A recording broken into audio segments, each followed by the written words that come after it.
Hola everyone! Okay, confession time. A week ago, I got jawline filler at Devenir Aesthetics. You guys know I'm always on to try new things. I'm not afraid of filler, no, and I will always give you guys my honest opinion. So I've had it for about a week, and I've had some bruising.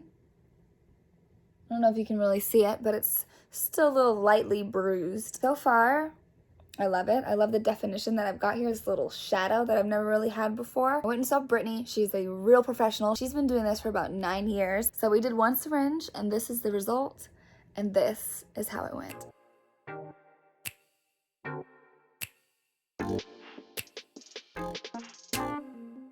So what I'm going to do is I'm going to put filler back here underneath the masseter muscle to pull things taut, but also give her a little bit more of a shadow to where she has like, more of like a svelte curve. Give it a little pinch.